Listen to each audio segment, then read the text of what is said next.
288ویں رات۔ شہرزاد نے کہا۔ جب نوشیروان نے پانی پی لیا تو لڑکی سے کہا کہ پانی تو اچھا اور میٹھا تھا لیکن اس میں مٹی تھی۔ تو لڑکی نے کہا کہ وہ مٹی اس نے خود اس میں ڈالی تھی۔ اور جب نوشیروان نے اس سے پوچھا کہ وہ کیوں، تو شہرزاد نے اپنی نوشیروان اور گاؤں کی لڑکی کی کہانی جاری رکھتے ہوئے بادشاہ شہریار کو بتایا کہ جب نوشیروان نے اس سے پوچھا کہ اس نے پانی میں مٹی کیوں ڈالی تھی تو اس نے جواب دیا کہ جب میں نے تجھے دیکھا تو مجھے ایسا معلوم ہوا کہ تو بہت پیاسا ہے۔ میں نے اپنے دل میں سوچا کہ اگر میں نے تجھے صاف پانی دیا تو اسے ایک ہی سانس میں چڑھا جائے گا، تو مجھے ڈر تھا کہ وہ تجھے نقصان دے گا، اس لیے میں نے اس میں گرد ڈال دی جس وجہ سے پانی گندا ہو گیا اور تو نے اسے پھونک پھونک کر پیا، اور اگر اس میں گرد نہ ہوتی تو تیزی کے ساتھ ایک ہی گھونٹ میں پی جاتا اور اس طرح تجھے نقصان پہنچتا۔ جب نوشیروان نے اس کی باتیں سنی تو اس کی باتوں اور ذہانت پر اسے بڑا تعجب ہوا اور وہ سمجھ گیا کہ جو کچھ اس نے کہا ذہانت اور عقل مندی اور دانش مندی کی بنا پر کہا۔ اب اس نے لڑکی سے پوچھا کہ اے لڑکی، مجھے ذرا یہ تو بتا کہ یہ ایک پیالہ کتنے گنوں کا رس تھا؟ جب اس نے نوشیروان کا سوال سنا تو جواب دیا کہ 1 گنے کا۔ اب جب نوشیروان نے اس کا جواب سنا کہ 1 پیالہ تو محض 1 گنے کا رس تھا، اس کا مطلب ہے کہ ان گاؤں والوں کے مال میں بہت فراوانی اور برکت ہے، جس پر اسے بہت حیرت ہوئی۔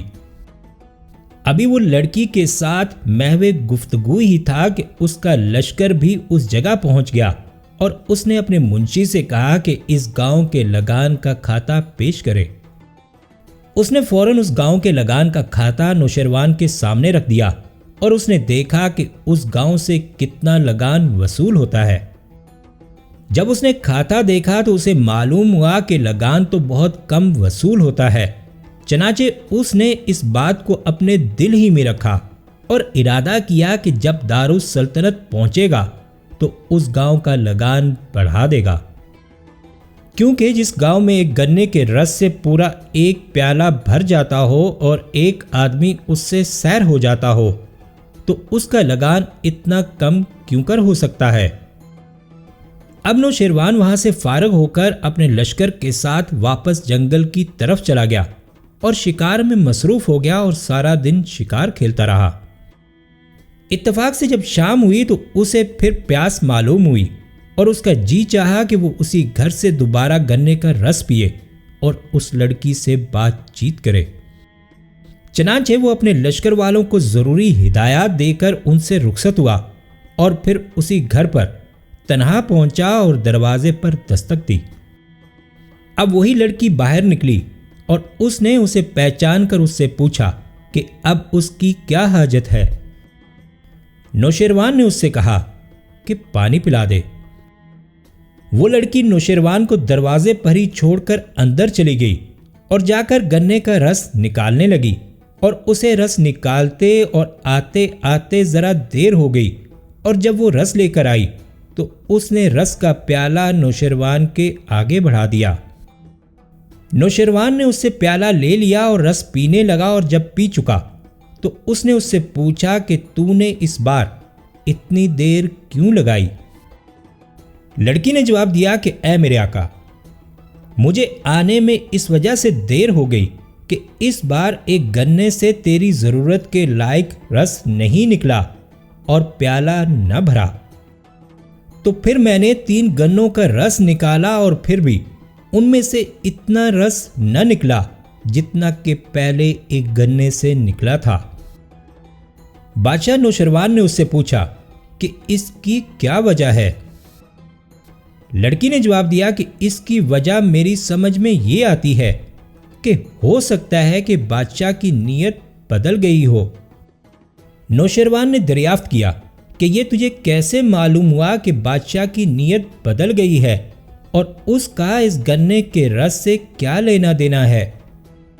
لڑکی نے جواب دیا کہ ہم نے عقل مندوں سے سنا ہے کہ جب بادشاہ کی نیت اپنی رعایا کے حق میں خراب ہو جاتی ہے تو ان میں سے برکت جاتی رہتی ہے اور نیکیاں کم ہو جاتی ہیں۔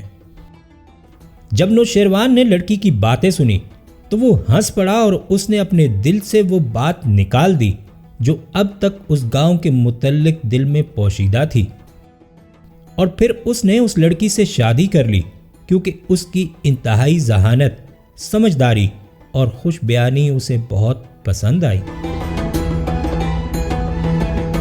اب شہرزاد نے کہا کہ اے بادشاہ، اگر تو اجازت دے اور تجھے نیند نہ آتی ہو تو اب میں تجھے ایک سکے اور سنار کی بیوی کی کہانی سناتی ہوں جس میں عقل مندوں کے لیے بہت سی نشانیاں اور نصیحت کی باتیں ہیں۔